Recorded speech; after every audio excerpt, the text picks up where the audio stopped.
Hello students, welcome to in this video. आज हम start करने जा रहे हैं आपके बीएससी फर्स्ट ईयर मैथमेटिक्स का एक बहुत ही इंपॉर्टेंट और बहुत ही interesting chapter, that is curvature. तो यहाँ पर हमने कर्वेचर के से रिलेटेड जितने फार्मूले थे उन सबको कलेक्ट कर लिया है। तो यहाँ पर सबसे पहले हम सारे फार्मूले देख लेते हैं, उसके बाद हम एक एक करके क्वेश्चन को सॉल्व करेंगे।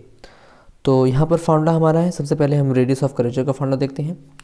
तो सबसे पहला फार्मूला यहाँ पर है radius of curvature for intrinsic curve. अगर कोई भी क्वेश्चन हमारा इंट्रिंसिक फॉर्म में है, यानी कि एस और साई के फॉर्म में है, कोई भी अगर हमारा एक क्वेश्चन एस और साई के फॉर्म में होता है तो ऐसे ही कर्व को या फिर ऐसे ही क्वेश्चन कहते हैं इंट्रिंसिक इक्वेशन या फिर इंट्रिंसिक कर्व। तो अगर कोई भी क्वेश्चन अगर इंट्रिंसिक फॉर्म में है तो उसका जो रेडियस ऑफ कर्वेचर होगा उसको हम लोग निकालते हैं D S upon D Sai फार्मूले से, यानी एस को साई के रेस्पेक्ट में डिफरेंशियल कर देंगे तो जो वैल्यू आएगी वही इसका कहलाता है रेडियस ऑफ कर्वेचर। ऐसे सेकंड फार्मूला हमारा है radius of curvature for Cartesian curve. अगर कोई क्वेश्चन हमारा एक्स वाई फॉर्म में है, इसको कार्टेशियन फॉर्म कहते हैं या कार्तीय रूप। तो कोई भी अगर क्वेश्चन हमारा इस फॉर्म में है तो वहाँ पर रेडियस ऑफ कर्वेचर निकालने के लिए फार्मूला होता है 1 plus d y upon d x का होल स्क्वायर पूरी की power 3/2 upon d two y upon d x square. ठीक है, तो इन सभी फार्मूलेस का भी हम यूज़ करने वाले हैं आगे क्वेश्चन को सॉल्व करने के लिए। तो यहाँ पर आप सारा फार्मूला जो है नोट कर लीजिए और इसको याद भी कर लीजिए, क्योंकि ये सारे फार्मूले आपको यूज़ जो है होने वाले हैं। तो तीसरा फार्मूला हमारे यहाँ पर है कि radius of curvature for pedal form. अगर कोई हमारे क्वेश्चन पेडल फॉर्म यानी कि पी और आर के फॉर्म में है, पी और आर के फॉर्म में दिया हुआ है कोई भी क्वेश्चन, तो वहाँ पर उसका रेडियस ऑफ कर्वेचर निकालने के लिए क्या करते हैं कि पहले आर को पी के रेस्पेक्ट डिफरेंशियल कर दें, फिर उसके आर से मल्टीप्लाई कर देंगे तो जो वैल्यू आएगी वह इसका कहलाता है रेडियस ऑफ कर्वेचर। और चौथा हमारा फार्मूला है radius of curvature for polar curve. अगर कोई भी क्वेश्चन हमारा पोलर कर्व यानी कि आर और थीटा के फॉर्म में है, आर और थीटा के फॉर्म में है, तो ऐसे इक्वेशन का रेडियस ऑफ कर्वेचर निकालने के लिए हम यहाँ पर क्या करते हैं कि पहले आर को थीटा के रिस्पेक्ट में डिफरेंशियल कर लेंगे, फिर उसका स्क्वायर लेकर के उसको आर स्क्वायर के साथ ऐड कर लेंगे, फिर जो सारी वैल्यू आएगी उसका 3/2 ले लेंगे, फिर अपॉन में r square minus r d two are upon D theta, यानी आर का थीटा के रेस्पेक्ट में 2 बार डिफरेंशियल करेंगे, फिर यहाँ पर d are upon D theta का होल स्क्वायर करके उसको 2 से मल्टीप्लाई करके ये पूरा जो है इक्वेशन को सॉल्व करते हैं। तो यहाँ पर जो हमारी जो वैल्यू मिलेगी वही होगा यहाँ पर रेडियस ऑफ कर्वेचर उस कर्व के लिए। तो ये सारे के सारे फार्मूले थे रेडियस ऑफ कर्वेचर के। आइए देख लेते हैं हम कॉर्ड ऑफ कर्वेचर के भी फार्मूलेज। तो कॉर्ड ऑफ कर्वेचर का पहला फार्मूला हमारा है कॉर्ड ऑफ कर्वेचर थ्रू पोल। अगर कोई भी क्वेश्चन या कोई भी कर्व में हमको अगर उसका कॉर्ड निकालना है और वो अगर पोल से पास होता है तो उसका जो फार्मूला होता है that is 2 rho sine phi, जहाँ पे रो क्या होता है, रो उसका रेडियस ऑफ कर्वेचर है और फाई क्या है, फाई होता है रेडियस वेक्टर और जिस पॉइंट पर हम निकाल रहे हैं उस पॉइंट पर जो टेंजेंट ड्रॉ करेंगे उसके बीच का एंगल। ठीक है, यहाँ पे फाई क्या है, फाई होता है साई। देखिए साई और फाई में थोड़ा सा कन्फ्यूज़न होता है। साई और फाई में साई क्या होता है, साई हमारा ये होता है कि जो हम जिस पॉइंट पर हम निकालते हैं रेडियस ऑफ कर्वेचर या फिर हम निकालते हैं जो भी हम निकालने हमारे कॉर्ड ऑफ कर्वेचर, तो उस पॉइंट से हम टेंजेंट ड्रॉ करेंगे उस कर्व पर। तो टेंजेंट ड्रॉ करेंगे तो टेंजेंट का एक्स एक्सिस पर जो एंगल बनता है उसी को हम लोग कहते हैं साई, उस एंगल को साई कहते हैं। और फाई क्या होता है, फाई उस पॉइंट का हम क्या ले लें, पॉइंट का ले लें रेडियस वेक्टर और फिर उसी पॉइंट पर टेंजेंट ड्रॉ करें तो उन दोनों के बीच का जो एंगल बनता है उसे हम लोग क्या कहते हैं, उसे हम लोग कहते हैं फाई। तो ये होता है डिफरेंस साई और फाई में। तो यहाँ पे आप लोग कंफ्यूज मत होइएगा कि यहाँ पे जो कॉर्ड ऑफ कर्वेचर निकाले थ्रू पोल के लिए तो यहाँ पर हम जो फाई यूज़ करेंगे वो क्या होगा, फाई ऐसे हो जाएगा कॉर्ड ऑफ कर्वेचर और रेडियस वेक्टर एंड टेंजेंट के बीच का एंगल। तो सेकेंड हमारा फार्मूला है chord of curvature perpendicular to the radius vector.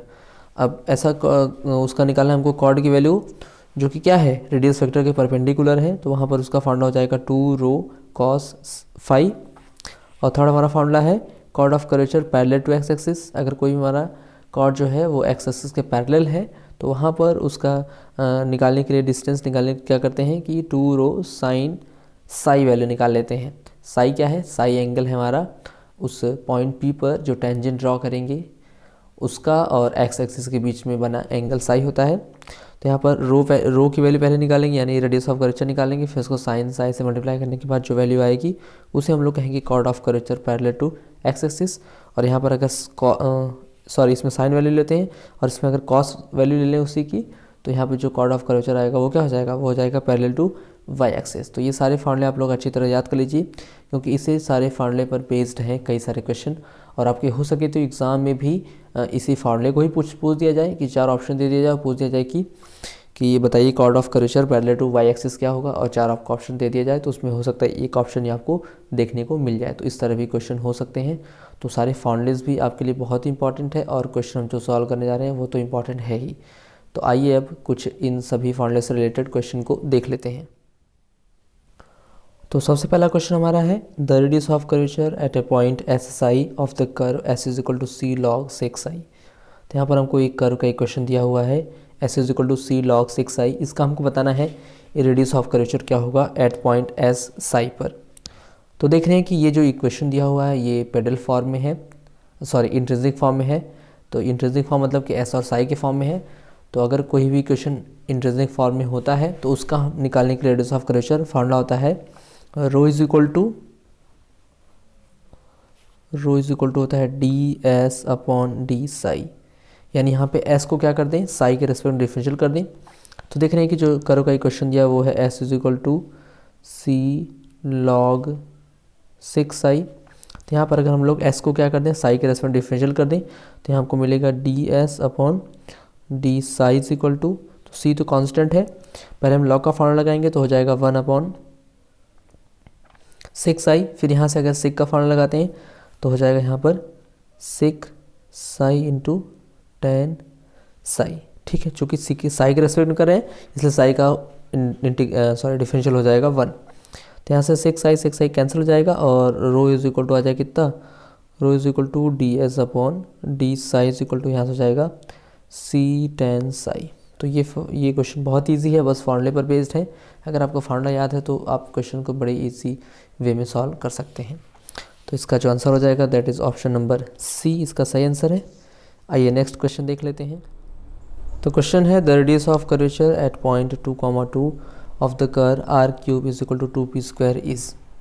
यहाँ पर हमको कर्व का एक क्वेश्चन दिया हुआ है r cube is equal to 2p square. अब यहाँ पर हमको बताना है कि पॉइंट 2.2 पर इस कर्व का रेडियस ऑफ कर्वेचर क्या होगा। तो यहाँ पर जो देख रहे हैं कि जो कर्व का इक्वेशन दिया हुआ है वो पी आर में दिया हुआ है, यानी कि ये पेडल फॉर्म है। तो यहाँ पर पहले इस पेडल फॉर्म के इक्वेशन का लिख लेते हैं फार्मूला रेडियस ऑफ कर्वेचर का। तो होता है rho is equal to R D are upon D P. तो ये होता है रो का फार्मूला यानी रेडियस ऑफ कर्वेचर का फार्मूला। तो पहले हम कर्व के इक्वेशन से रो की वैल्यू निकाल लें, फिर उसी रो की वैल्यू को 2,2 पॉइंट पर वैल्यू निकालें, देखें कितना आंसर हमारा आता है।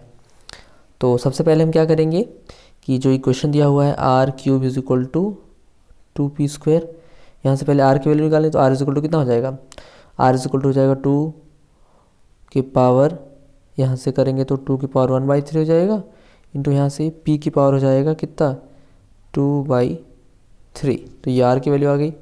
अब यहाँ से क्या कर लें कि अब इसका कर लें p के रेस्पेक्ट में डिफरेंशियल। तो अगर हम d are upon D p निकालते हैं यानी p के रेस्पेक्ट में डिफरेंशियल, तो d are upon D p is equal to हो जाए कितना, अब ये तो 2 की पावर 1/3 कॉन्स्टेंट, इसको ऐसे रहने दें। यहाँ से करेंगे तो 2/3 बाहर आ जाएगा और p की पावर हो जाएगा 2/3 माइनस 1, ठीक है 2/3 माइनस 1। अब इसको अगर सॉल्व करते हैं तो यहाँ से आ जाएगा d are upon D p is equal to, अब यहाँ से 2 की पावर यहाँ पर 1 है ऊपर और यहाँ पर 2 की पावर 1/3 है, तो 2 की पावर ऐड हो जाएगी तो हो जाएगा 2 की पावर 4/3, 2 की पावर टोटल पावर हो जाएगा कितना 4/3 के अपॉन यहाँ हो जाएगा 3। और यहाँ पर अब देख रहे हैं कि p की पावर कितनी हो जाएगी, p की पावर अगर माइनस करते हैं तो आ जाएगा इंटू p की पावर हो जाएगा माइनस का 1/3। अब यहाँ पे इसको r से मल्टीप्लाई कर दें, तो अगर r से मल्टीप्लाई कर दें यानी कि r d are upon D p is equal to हो जाए यहाँ पर हमारा, तो 2 की पावर है यहाँ पर 4/3 इंटू 3 अपॉन 3 इंटू, अब यहाँ पे r का मल्टीप्लाई करेंगे तो हो जाएगा r की वैल्यू कितनी है, अच्छा यहाँ पर लिख ही लेते हैं पहले r, और यहाँ पर p की पावर माइनस 1/3 और यहाँ हो जाएगा 2 की पावर 4/3 अपॉन 3 इंटू यहाँ पे r की वैल्यू यहाँ से अगर पुट कर लेंगे तो 2 की पावर हो जाएगा 1/3 और p की पावर 2/3 इंटू p की पावर माइनस 1/3। और इसको सॉल्व करते हैं तो यहाँ से आ जाएगा 2⁴/3/3 और यहाँ से अच्छा इसको सॉल्व करेंगे तो ये भी हट जाएगा पावर, यानी हो जाएगा कितना 2⁵/3 और यहाँ से p की पावर कितना हो जाएगा, p की पावर हो जाएगा 1/3। अब यहाँ से क्या कर लें, अच्छा यहाँ से हम r और p दोनों पॉइंट की वैल्यू भी रख सकते थे, तो यहाँ से हमने न रख करके इतना सॉल्व कर ले, चलिए कोई दिक्कत नहीं है। अब यहाँ से क्या कर लें कि इसी में हम क्या कर लें, इसी पॉइंट में जो हमने रो की वैल्यू निकाली, रो इज इक्वल टू 2 की पावर कितना है 5/3 अब यहाँ p की वैल्यू कितनी है, तो देख रहे हैं पॉइंट हमारा है 2,2 यानी p की वैल्यू 2 है, तो 2 की पावर हो जाएगा कितना, 2 की पावर हो जाएगा 1/3। तो जहाँ इस कर्व के क्वेश्चन में ये आया था, तो जहाँ p था पॉइंट हमारा कितना दिया हुआ, पॉइंट दिया हुआ है 2,2 पर निकालना है। क्वेश्चन में दिया हुआ है कि पॉइंट 2,2 पर निकालें, यानी एक ये p की वैल्यू और ये r की वैल्यू है। तो यहाँ पे हमने क्या किया कि जो हमने सॉल्यूशन निकाला है उसमें p की जगह क्या कर दिया 2 पुट कर दिए, तो यहाँ पे सॉल्यूशन आ जाएगा 2 की पावर 1/3। अब उसको सॉल्व करेंगे तो आ जाएगा 2 की पावर ऊपर कितना 6/3 यानी 2 का हो जाएगा स्क्वायर अपॉन 3 आ जाएगा, और उसको सॉल्व करेंगे तो आ जाएगा 4/3, यानी रो की वैल्यू हमारी कितनी हो जाएगी 4/3, यानी इसका ऑप्शन नंबर कौन सा सही है, ऑप्शन नंबर सी इसका करेक्ट आंसर हमारा हो जाएगा।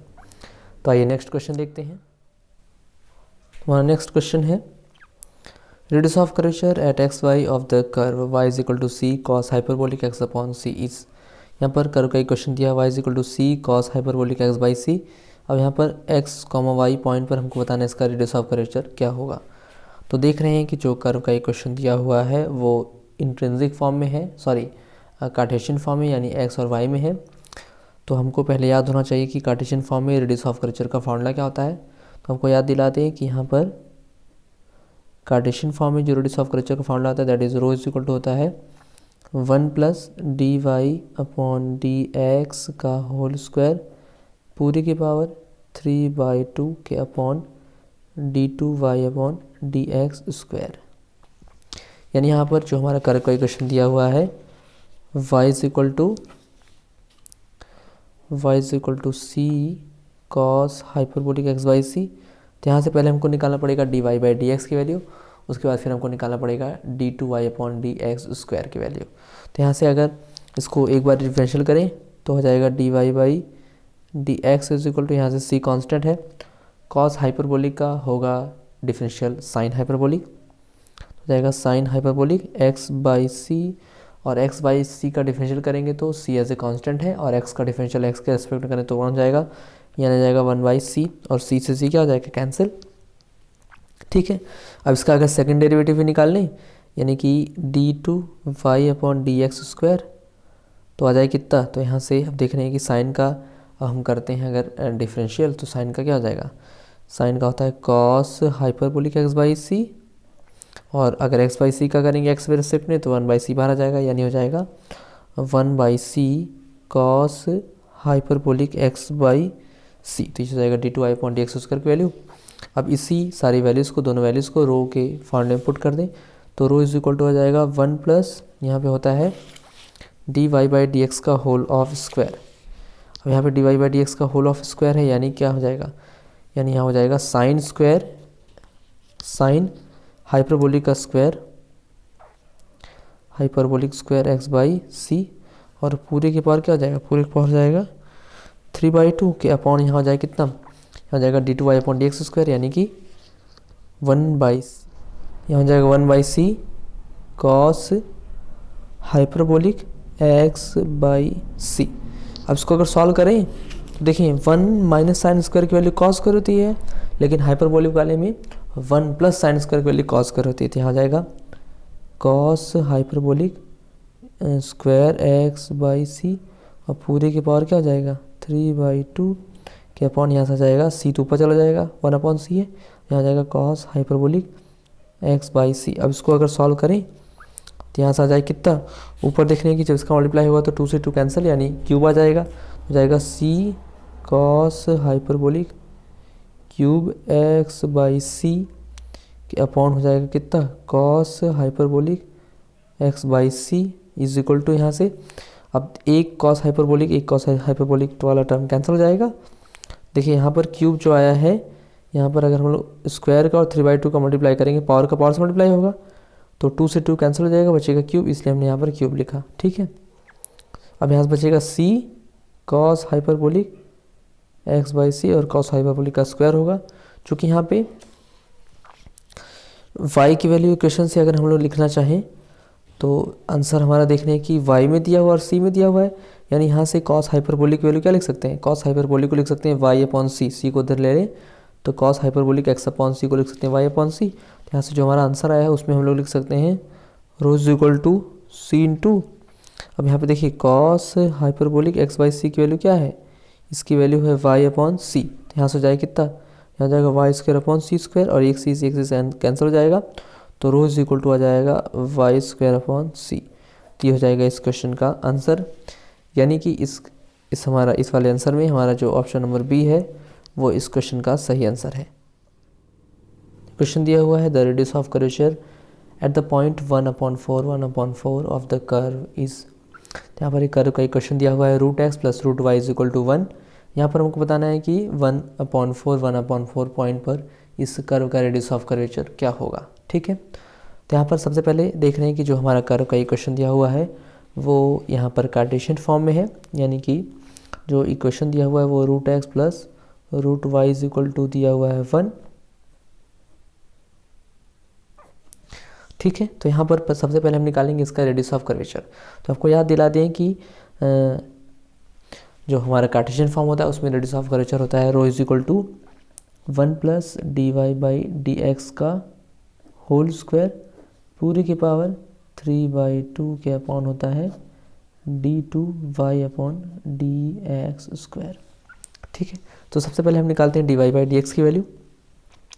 तो यहाँ से इस इक्वेशन में लिख सकते हैं x की पावर 1/2 + y की पावर 1/2 = 1। अब इसका कर लें x के रेस्पेक्ट में डिफरेंशियल y फंक्शन को, तो यहाँ हो जाएगा कितना, यहाँ हो जाएगा 1/2 और x की पावर -1/2 प्लस यहाँ पर 1/2 और y की पावर -1/2 और यहाँ पर हो जाएगा dy/dx = 0। ठीक है, तो 1/2 से तो 1/2 कॉमन करके या फिर कैंसिल कर दें सीधे, तो यहाँ से आ जाएगा x की पावर -1/2 = उधर कर देते हैं तो माइनस का y की पावर -1/2 और dy/dx।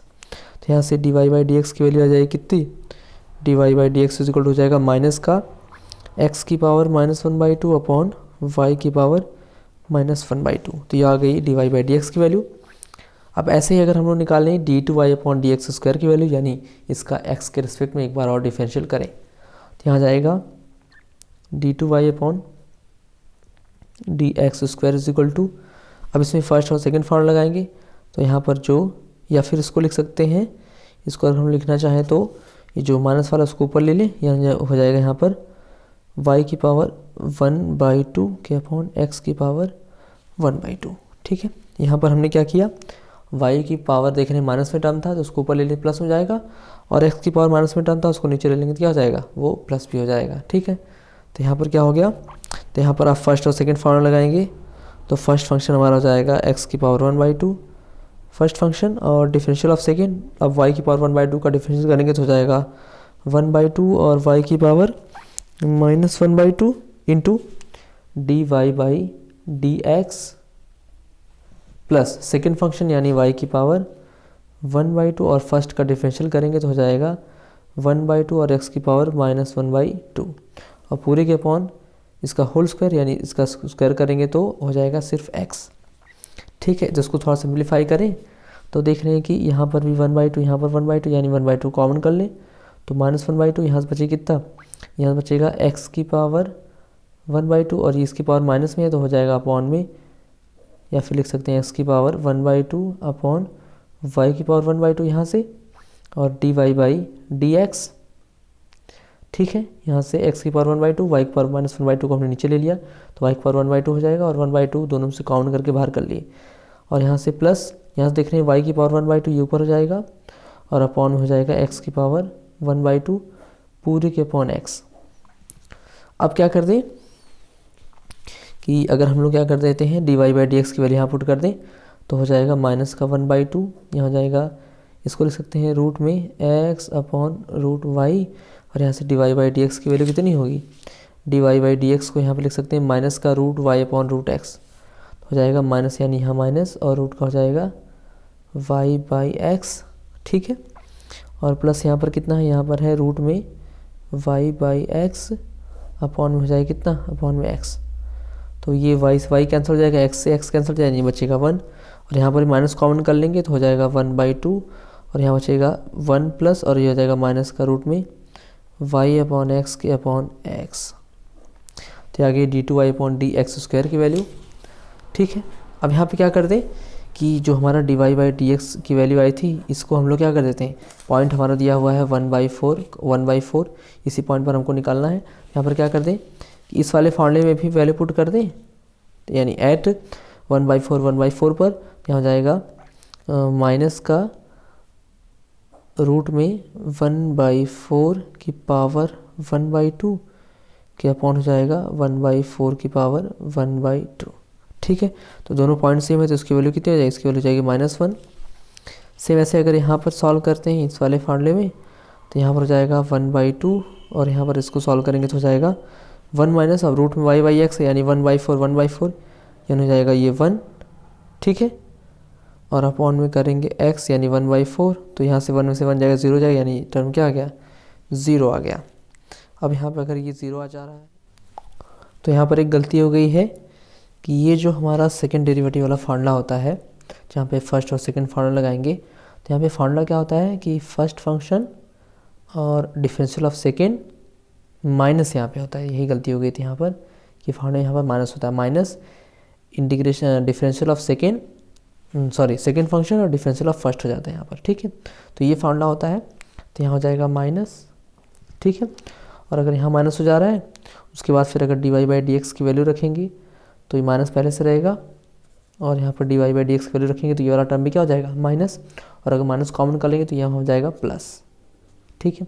और ये अगर प्लस हो जा रहा है तो यहाँ पर हो जाएगा 1+1, और 1+1 आ जाता है, तो ये वाली हो जाएगी कितनी, 2, और 2 से 2 कैंसिल हो जाएगा, तो आ जाएगा इसका आंसर आ जाएगा यहाँ पे 4, ठीक है। क्योंकि इसको सॉल्व करेंगे तो यहाँ से हो जाएगा 1/2 इंटू ऊपर हो जाएगा 2, और इसको 1/4 में 4 ऊपर चला जाएगा, तो ये कैंसिल हो जाएगा, आ जाएगा आंसर 4। तो इसकी वैल्यू यहाँ पर आ गई 4। अब सारी वैल्यूज़ को अगर हम लोग यहाँ पर रख लें इस रो वाले फॉर्मूले में, तो रो इज इक्वल टू हो जाएगा कितना, रो इज इक्वल टू हो जाएगा 1 प्लस dy/dx की वैल्यू कितनी है, dy/dx की वैल्यू आई थी -1, यानी हो जाएगा -1 का स्क्वायर करेंगे तो 1 का स्क्वायर, और पूरे की पावर क्या है 3/2 के अपॉन 4, इसकी वैल्यू 4 आई है। और यहाँ पे 2 की पावर 3/2 के अपॉन 4, या फिर 2 की पावर 3/2 कितना लिख सकते हैं, इसको लिख सकते हैं 2√2 के अपॉन 4, और यहाँ से ये कैंसिल हो जाएगा तो बचेगा √2/2, ठीक है। और √2/2 को सॉल्व करेंगे तो हो जाएगा 1/√2, ठीक है। यानी इसका आंसर आ जाएगा हमारा ऑप्शन नंबर सी, इसका जो है करेक्ट आंसर है 1/√2, ठीक है। तो आइए नेक्स्ट क्वेश्चन में हमारा निकालना है इस कर्व का radius of curvature at the pole पर, पोल यानी कि 0 0 यानी कि ओरिजिन पर। तो यहाँ पर देख रहे हैं कि अब जो इस क्वेश्चन में जो कर्व का ये क्वेश्चन दिया गया है वो हमारा पोलर फॉर्म में, आर और थीटा के फॉर्म में है। तो यहाँ पर हम अब जो है रेडियस ऑफ कर्वेचर के पोलर वाले फॉर्मूले का यूज़ करने वाले हैं, ठीक है। क्योंकि अभी तक हमने इंट्रिंसिक के, कार्टेशियन के और पेडल सभी के सभी फॉर्मूले यूज़ कर लिए, बस पोलर फॉर्मूला बचा हुआ था। अब उस पोलर फॉर्मूले से बेस्ड भी क्वेश्चन को हम यहाँ पर देख रहे हैं, ठीक है। तो यहाँ पर पहले हम लिख लेते हैं कर्व का इक्वेशन। तो कर्व के इक्वेशन में यहाँ पर r इज इक्वल टू दिया हुआ है a sin n थीटा। तो सबसे पहले हम यहाँ पर रो का फॉर्मूला लिख लेते हैं। रो इज इक्वल टू होता है यहाँ पर r² plus dr upon d theta का होल ऑफ स्क्वायर, और पूरे की पावर यहाँ पर होती है 3/2 के अपॉन, ये क्वेश्चन थोड़ा सा, ये फॉर्मूला थोड़ा सा लेंदी है तो इसको आप लोग अच्छी तरह याद कर लीजिएगा, नहीं तो अगर मिस्टेक हो जाएगी तो सारा का सारा क्वेश्चन गलत हो जाएगा, ठीक है। तो होता है अपॉन में r² माइनस का r d2r upon d theta square, यहाँ से जाएगा प्लस का 2 और dr अपॉन d थीटा का होल स्क्वायर। तो ये होता है हमारा फार्मूला। तो तो यहाँ पर हम देख रहे हैं कि यहाँ पर हमको d are upon D theta की वैल्यू चाहिए और d two are upon D theta square की वैल्यू चाहिए, दोनों वैल्यू चाहिए, दोनों वैल्यूज़ को इसमें पुट कर लेंगे, फिर लास्ट में पोल पर निकाल देंगे इसकी वैल्यू। ठीक है, तो यहाँ पर कर्व का इक्वेशन है r is equal to a sine N theta. तो यहाँ पर पहले निकाल लेते हैं d are upon D theta की वैल्यू। तो d are upon D theta is equal to यहाँ पर हो जाएगा, अब ए एज ए कॉन्स्टेंट है तो ए और साइन का करेंगे तो हो जाएगा तो कॉस एन, तो एन यहाँ से हो जाएगा कॉस एन थीटा, और एन थीटा का जब करेंगे तो थीटा का तो हो जाएगा 1 और एन बाहर आ जाएगा तो हो जाएगा A N cos N theta. ठीक है, ये फर्स्ट डेरिवेटिव है। अब अगर सेकंड डेरिवेटिव निकालें यानी फिर d two are upon D theta square निकालें तो सेम ऐसे यहाँ पर हो जाएगा कितना, ये हो जाएगा माइनस का ए एन स्क्वायर, क्योंकि साइन का हो जाएगा सॉरी कॉस का हो जाएगा minus sine N theta, minus बाहर आ जाएगा, और फिर एन थीटा का करेंगे तो थीटा का 1 हो जाएगा, एन बाहर आ जाएगा तो माइनस का A N square sine N theta हो जाएगा। अब इन सभी वैल्यूज़ को अगर उस फॉर्म में पुट कर दें तो रो इज इक्वल टू आ जाएगा कितना, रो इज इक्वल टू हो जाएगा आर स्क्वायर यानी कि ए स्क्वायर और sine square n theta. Formula हमारा होता है r square d are upon D theta का होल स्क्वायर पूरी पावर 3/2। तो आर की जगह ये वैल्यू पुट कर रहे हैं, आर की value a sine theta n put कर रहे हैं तो हो जाएगा ए स्क्वायर साइन की power sine square n theta plus यहाँ पे अब d are upon D theta का होल स्क्वायर करेंगे तो हो जाएगा ए स्क्वायर एन स्क्वायर और यहाँ हो जाएगा कॉस स्क्वायर एन थीटा। ठीक है, और पूरी की पावर हो जाएगी कितनी, पूरी की पावर हो जाएगी 3/2 के अपॉन में यहाँ पर हो जाएगा कितना, अपॉन हो जाएगा आर स्क्वायर यानी कि ए स्क्वायर और साइन स्क्वायर एन थीटा, और यहाँ पर हो जाएगा माइनस का आर की वैल्यू है A sine N theta into D two are upon D theta square है, माइनस माइनस हो जाएगा प्लस, और यहाँ जाएगा ए एन स्क्वायर और साइन एन थीटा। ठीक है, और प्लस का हो जाएगा 2 into D are upon D theta का होल स्क्वायर होता है फार्मूला, यहाँ पे D are upon D theta का होल स्क्वायर तो हो जाएगा कितना, हो जाएगा 2 ए स्क्वायर एन स्क्वायर, क्योंकि D R upon D theta की वैल्यू कितनी है, यहाँ पे D are upon D theta की वैल्यू है ए एन यानी ए स्क्वायर एन स्क्वायर, और यहाँ हो जाएगा कॉस स्क्वायर एन थीटा। ठीक है, तो अब हम इसको सिंप्लीफाई ना करते हुए सीधे लिख लेंगे एट द पोल, क्योंकि हमको पोल पर बताना है वैल्यू, तो पोल मतलब 0 0 पर, यानी जहाँ जहाँ आर है वहाँ पे 0 रख लें और जहाँ जहाँ थीटा वहाँ भी क्या रख लें 0 रख लें। तो हमने तो आर वाले टर्म को हटा दिया है तो सीधे थीटा बचा 0, तो थीटा की वैल्यू 0 पुट कर लें तो रो इज इक्वल टू आ जाए कितना, रो इज इक्वल टू आ जाए यहाँ पर। अब चाहे तो आप लोग चाहे तो यहाँ पहले ही आर की वैल्यू बिना पुट किए भी कर सकते थे, तो हमने आर की वैल्यू पुट करने के बाद सॉल्व किया, उससे कोई दिक्कत है नहीं, आंसर भी वही आएगा। ठीक है, तो यहाँ देख रहे हैं कि साइन 0 की वैल्यू तो 0 होती है, तो साइन के जितने टर्म होंगे सबके सब 0 हो जाएंगे। जैसे यहाँ पे ये पहला टर्म है तो ये हो जाएगा 0, प्लस यहाँ पर cos 0 की वैल्यू 1 होती है तो यहाँ बचेगा ए स्क्वायर एन स्क्वायर, और पूरे की पावर क्या है, पूरे की पावर 3/2 के अपॉन यहाँ से अब ये वैल्यू भी 0 हो जाएगी और ये वाली वैल्यू भी 0 हो जाएगी, और यहाँ से बचेगा सिर्फ लास्ट वाला टर्म जो कि है 2 ए स्क्वायर एन स्क्वायर। ठीक है, कॉस यहाँ पे वैल्यू पुट करेंगे, कॉस थीटा की वैल्यू 0 तो कॉस 0 की वैल्यू 1 होती है तो जाएगी इतना। अब इसको अगर सॉल्व करेंगे तो देखें ए स्क्वायर एन स्क्वायर यानी कि इसको लिख सकते हैं ए एन का होल स्क्वायर, और पूरी की पावर कितनी है, पूरी की पावर है 3/2 के अपॉन है 2 ए स्क्वायर एन स्क्वायर। इसको सॉल्व करेंगे तो यहाँ से मल्टीप्लाई करेंगे तो 2 से 2 कैंसिल हो जाएगा, पावर को मल्टीप्लाई करेंगे आ जाएगा ए क्यूब एन क्यूब के अपॉन 2 और ए स्क्वायर एन स्क्वायर। अब यहाँ से ए स्क्वायर से ए स्क्वायर कैंसिल हो जाएगा, एन स्क्वायर से एन स्क्वायर बचेगा, ऊपर कितना, ऊपर बचेगा ए एन और अपॉन 2, यानी इसका आंसर हो जाएगा कितना, इसका आंसर हो जाएगा ए एन यानी एन ए बाई 2। तो इस क्वेश्चन का आंसर हमारा हो जाएगा ऑप्शन नंबर इसका b, that is n a by 2। तो ये भी काफ़ी इजी क्वेश्चन था, बस हमको फॉर्मूला याद रखना है कि फॉर्मूला कौन सा यूज़ करेंगे, और फॉर्मूले में बस लास्ट में पॉइंट पुट कर देंगे तो हमारा आंसर आ जाएगा। तो अगला क्वेश्चन हमारा है the curvature of a straight line is. तो किसी भी स्ट्रेट लाइन का जो कर्वेचर होता है वो हमेशा किसके इक्वल होता है, वो हमेशा 0 के इक्वल होता है। इसको आप लोग याद रख लीजिए कि किसी भी स्ट्रेट लाइन का जो कर्वेचर होता है वो हमेशा क्या होता है, 0 के इक्वल होता है। सेकेंड है curvature of a circle of radius r. तो अगर कोई आर रेडियस का कोई सर्कल है तो उसका कर्वेचर क्या होगा, उसका कर्वेचर उसके इन्वर्सली प्रोपोर्शनल होता है, यानी अगर रेडियस आर है तो उसका जो कर्वेचर होगा वो क्या होगा, वो हो जाएगा 1/r। तो यहाँ पे जो भी सर्कल है उसका जो भी रेडियस होगा उसका जो कर्वेचर होगा वो उसके रेडियस का जस्ट अपोजिट होगा, यानी कि उसको कह सकते हैं उसका क्या है, वो उसका व्युत्क्रम कहलाता है। ठीक है, तो यहाँ पर अगर रेडियस r है तो उसका सर्कल का रेडियस r है तो उसका कर्वेचर होगा 1/r। ठीक है, उसके बाद यहाँ पर कुछ क्वेश्चन और पूछा गया, जैसे कि chord of curvature parallel to y axis या chord of curvature parallel to x axis. तो यहाँ पर हमने जो शुरू में आपको सारे फार्मूले याद करवाए थे उसमें आप लोग अच्छी तरह से याद कर लीजिएगा कि यहाँ पर अगर कोई भी chord of curvature parallel to x axis है तो उसका इक्वेशन होता है 2 रो साइन साई, और chord of curvature parallel to y axis है तो उसका इक्वेशन होता है 2 रो कॉस साई। और यहाँ पर अगर कोई chord of curvature perpendicular to the radius vector है तो उसका फार्मूला होता है 2 रो कॉस फाई, और यहाँ पर जो chord of curvature through the pole होता है उसका इक्वेशन होता है 2 रो साइन फाई। ठीक है, तो उसको आप लोग अच्छी तरह